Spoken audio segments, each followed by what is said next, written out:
All right, 49ers versus Raiders is almost over. As I'm recording this video, it's at the 2-minute warning.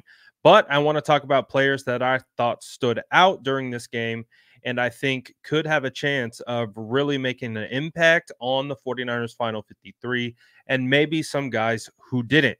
So let's start with some of the standouts. I think the rookie class continues to shine. You had Isaac Guerrero get his first preseason action and he busted off. I think it was that 93 kickoff return, almost scored a touchdown, but you really get a sense of his vision, his speed, his cutting ability. And he continued to do that once he got in the game as a running back. Now, it wasn't all great, but he still had 11 carries for 32 yards at 2.9 a carry. I think Isaac Guerrero, when you watch him run, I just cannot shake watching Raheem Mostert. I really appreciated Raheem Mostert's running style. He was an upright runner, very fast, but they have this ability to push horizontally in outside zone.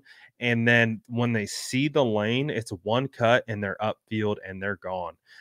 Very similar. It just looks it looks the same in regards to how they run it. Like it's crazy. So Isaac is bigger but he's about just as fast. So I'm really excited about what the potential that he has shown so far. Like the 49ers haven't had that just pure outside runner in a long time. Now, obviously, Christian McCaffrey can do everything, but there's a specific type of ability to run that outside zone.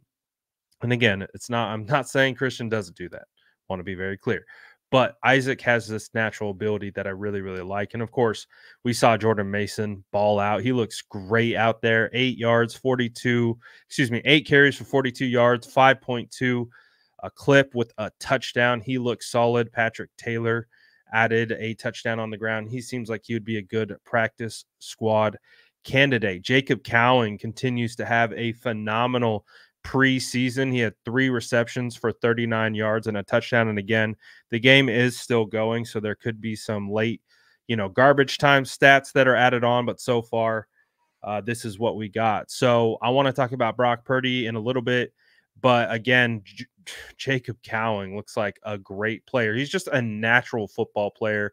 The fact that he's able to just continue to make plays doesn't matter who it's with or whatever. He's just in the right spot at the right time and makes big plays. So Jacob Cowing is a guy that really looks like he has an opportunity to carve out a role for the San Francisco 49ers in his rookie season. So that is a phenomenal, phenomenal situation. You had Darrell Luter come away with a really nice interception on a 4th down conversion attempt.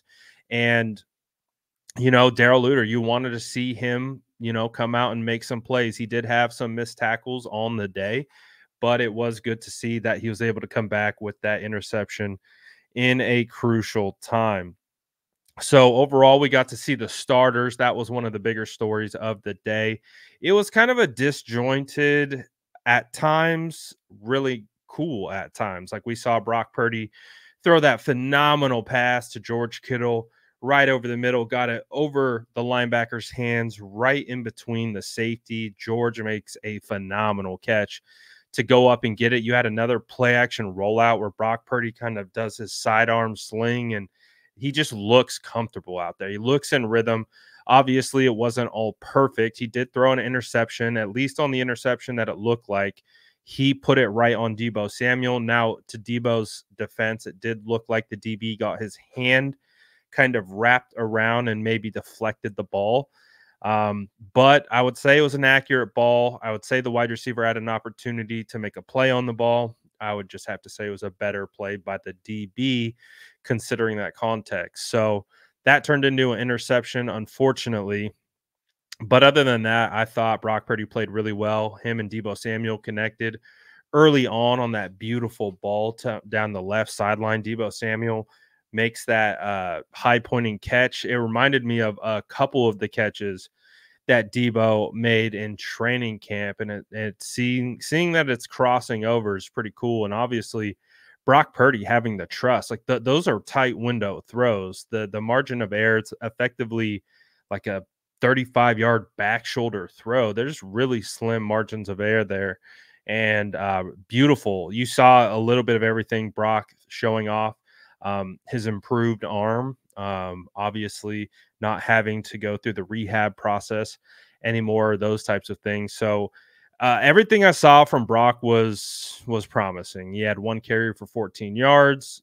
He looked good, no problems with Brock. Obviously, seeing George Kittle out there, that was nice. Debo Samuel had plays. Chris Conley had a catch for 15 yards. I would say for the most part, the starters did what we kind of expected the starters to do on offense. It wasn't the most, smooth thing ever, but we did get good plays out of it for the most part. You did have the 49ers special teams also give up a touchdown.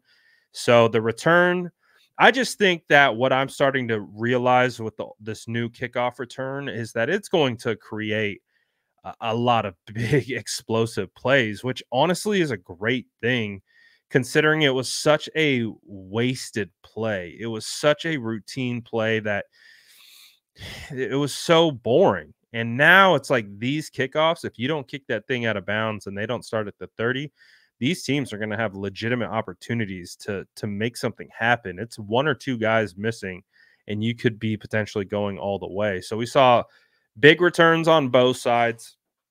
So obviously you want to see the 49ers kickoff team do better in coverage, but kickoff return looked pretty good for the most part. So yeah, I think the scariest part of this particular game was when Leonard Floyd and Yetur Gross-Matos went down with an injury, and that's like your worst nightmare for a preseason game. It just really is not what you want to see. But, I saw a tweet from Matt Barrows. I didn't see it on the broadcast, but they showed both of them walking around on the sideline. So we'll get an update on them after the game, but I do expect them to be all right. But that is one thing that we'll have to monitor because the 49ers are already just so thin at defensive end. They cannot afford, and it just kind of reiterates the point of how thin they are at defensive end, that they might need to be looking on this waiver wire for DNs who they could either bring in or potentially try to work a trade for, because I just think they need more depth there. I think that's a spot where, one injury could really impact that defensive line. But early on, I thought Malik Collins showed well. I liked what I saw from Yetur. They had that sack. Leonard Floyd had a sack that was really nice. I really just liked the way that it played out. You had, I believe it was a Malik Collins pressure up the middle. Yetur Gross-Matos around one side. Quarterback had to bail because of the pressure, and then it was Leonard Floyd who cleaned it up. So I love those types of sacks, those are teamwork sacks, and it was nice. Other than that, those are kind of the plays and players that stood out to me. I'm going to be talking about the position battles in more